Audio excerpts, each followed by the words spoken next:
तुम्हारा board exam है and तुम्हें पता है बोर्ड एग्जाम में जो तुम्हारा सबसे इजी सब्जेक्ट होता है जिसमें तुम 100 में 100 ला सकते हो वो होता है इंग्लिश सब्जेक्ट। लेकिन तुम्हारे इसमें 100 में 100 तभी आएंगे जब तुम इस पे थोड़ा सा ध्यान दे दोगे। कितना? एकदम थोड़ा सा। तो आज के इस वीडियो में हम लोग पढ़ने वाले हैं रिलेटेड टू गॉड, जिसे मैं एकदम प्यार से डिटेल में एकदम घुस के अच्छे से एक्सप्लेन करने वाला हूँ। इसके बाहर से तुम्हारे बोर्ड एग्जाम में नहीं आने वाला है, तो वीडियो को ध्यान से एंड तक देखना। ऐसे ही एनिमेशन करके तुम्हें समझाने वाला हूँ। ये कहानी है एक वैली के एक घर की जो पहाड़ के सबसे ऊपरी वाले हिस्से में था, और उस घर के अंदर एक किसान रहता था जिसका नाम था लेंचो। उसकी वाइफ भी थी और उसके कुछ छोटे और बड़े बच्चे भी थे। और वो घर पहाड़ के इतना ऊपर था ना कि वहां से रिवर भी देखा जा सकता था। बस रिवर ही नहीं बल्कि जो कॉर्न के खेत होते हैं ना, मकई के जो खेत होते हैं ना, वो भी देखे जा सकते थे। और वहां से जब लेंचो नीचे झांक रहा था, नीचे देख रहा था, उसने देखा कि उसके जो कॉर्न है ना, कॉर्न के ऊपर बहुत सारे व्हाइट कलर के फ्लावर्स आए हुए हैं। और ये जो व्हाइट कलर के फ्लावर्स है ना, ये प्रॉमिस करते हैं कि हार्वेस्ट अच्छी होगी। मतलब कॉर्न के ऊपर अगर व्हाइट कलर का फ्लावर आया हुआ है,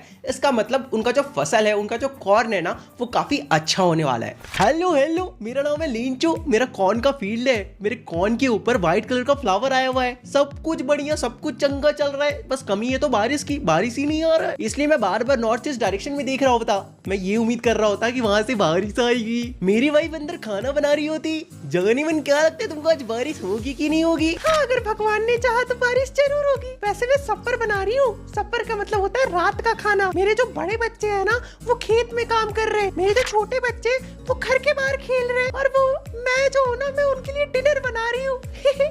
बच्चों जल्दी से अंदर आ जाओ, खाना रेडी हो गया है। अब यहाँ से मैं एक्सप्लेन करता हूँ। जैसा कि लेंचो ने प्रेडिक्ट किया था, डिनर करते वक्त ही रेन के बड़े बड़े ड्रॉप्स गिरने लगते हैं और नॉर्थ ईस्ट डायरेक्शन से huge mountains of clouds, black clouds आते हुए दिखाई देते हैं। और उस वक्त जो मौसम थी ना, वो काफी अच्छी थी, काफी प्लेजेंट सी, काफी स्वीट सी और काफी प्यारी सी हवा चल रही थी। मेरे को बारिश की बूंदे अपनी बॉडी पे फील करना होती, इसलिए मैं जल्दी से बाहर जाती, फिर जल्दी से अंदर आती। मेरे बीवी, मेरे बच्चे, जल्दी इधर सुनो।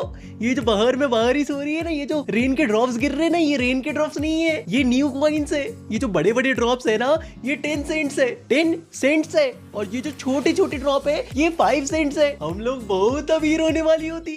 अभी स्ट्रॉन्ग विंड्स चलने लगते हैं और हिल स्टोन्स भी गिरने लगता है, जिसे लेंचो न्यू सिल्वर कॉइन से रिजेंबल करता है। लेंचो के बच्चे बाहर भाग के जाते हैं फ्रोजन पीरल्स कलेक्ट करने के लिए, जिसका मतलब आइस होता है। तो लेंचो के बच्चे आइस कलेक्ट करने के लिए बाहर भाग के जाते हैं। लेकिन लेंचो के अंदर ही अंदर लग रहा था कि कुछ तो बुरा होने वाला है, और वो होप करने लगता है कि ये सब कुछ जल्दी से जल्दी खत्म हो जाए। पर ऐसा नहीं हुआ। 1 घंटे तक लगातार हिलस्टोन गिरने के बाद जब लेंचो अपने फील्ड को देखता है, तो वो देखता है कि उसका जो पूरा फील्ड है वो व्हाइट सॉल्ट यानी कि स्नो से भरा हुआ है। पेड़ के ऊपर एक पत्ता भी दिखाई नहीं दे रहा था, सब कुछ व्हाइट सॉल्ट से भरा हुआ था, मतलब बर्फ से भरा हुआ था। कॉर्न की जो खेत थी ना, वो पूरी तरह डिस्ट्रॉय हो चुकी थी। कॉर्न के ऊपर अब फ्लावर्स भी नहीं थे। Lencho soul was filled with sadness, मतलब जो लेंचो होता है ना, वो बहुत ज्यादा उदास हो जाता है। मैं अपने फील्ड के बीचों बीच खड़ा हूँ। थोड़ी देर पहले तक तो सब ठीक था, मुझे लग रहा था कुछ ना कुछ तो कांड होने वाला है। मुझे पता था। ये जो प्लेग ऑफ लोकस्ट होते हैं ना, एक तरह का कीड़ा होता है, वो भी जब हमारे फील्ड में आते हैं ना, तो इतना डिस्ट्रक्शन नहीं करते। कुछ ही क्रॉप्स को खराब करते हैं, कुछ ही पौधों को खराब करते हैं। लेकिन ये जो हिलस्टोन आया ना, ये तो सब कुछ बर्बाद कर दिया। हमारा एक फसल भी नहीं बचा, सब कुछ बर्बाद हो चुका है। ये रात हमारे लिए बहुत सॉरोफुल, बहुत दुख भरी रात है। हमें इस साल भूखे रहना पड़ेगा, हमारी कोई मदद करने वाला भी नहीं है, हमारी सारी मेहनत बर्बाद हो चुकी है। लेकिन मुझे पता है, ऊपर वाला जो गॉड है ना, वो किसी को भी भूखे मरने नहीं देता है। No one dies of hunger. ऊपर वाला सब देख रहा है, वो हमारी मदद जरूर करेगा। वो हमारी लास्ट होप है, वो हमारी मदद जरूर करेगा। देखो, Lencho ox of a man था, मतलब कि वो अपने फील्ड में बहुत ज्यादा मेहनत करता था, बिल्कुल किसी एक जानवर की तरह। इसलिए वो सोचता है कि भगवान उसकी मदद क्यों नहीं करेंगे, क्योंकि भगवान के नजरों से तो कुछ नहीं छिपा है, राइट? गॉड के नजरों से तो कुछ भी नहीं छिपा है, वो सब कुछ देखते हैं। तो जब लेंचो इतना अच्छा इंसान है, इतना हार्ड वर्किंग इंसान है, तो भगवान उसकी मदद भी जरूर करेंगे। ये लास्ट होप लेंचो के अंदर था। तो लेंचो सोचता है कि अगले ही दिन, जो कि संडे था, उस दिन वो सोचता है कि क्यों ना भगवान को एक लेटर लिखा जाए, अ लेटर टू गॉड। तो उस लेटर में लेंचो लिखता है कि God, if you don't help me, I and my family will go hungry this year। मतलब हम लोग इस साल भूखे रह जाएंगे अगर आप हमारी मदद नहीं करोगे तो। और उसके बाद वो लिखता है कि मुझे 100 पेसोस चाहिए ताकि मैं वापस अपने फील्ड को सो कर सकूं, वापस से अपने फील्ड में क्रॉप ग्रो कर सकूं। मतलब कि बेसिकली लेंचो भगवान से 100 पेसोस की डिमांड करता है। उसके बाद लेंचो खुद टाउन जाता है, लेटर को इन्वेलप में डालता है, उसके बाद उसमें स्टैंप लगाता है और पोस्ट ऑफिस में जमा कर देता है, मतलब मेल बॉक्स के अंदर डाल देता है। फिर क्या होना था,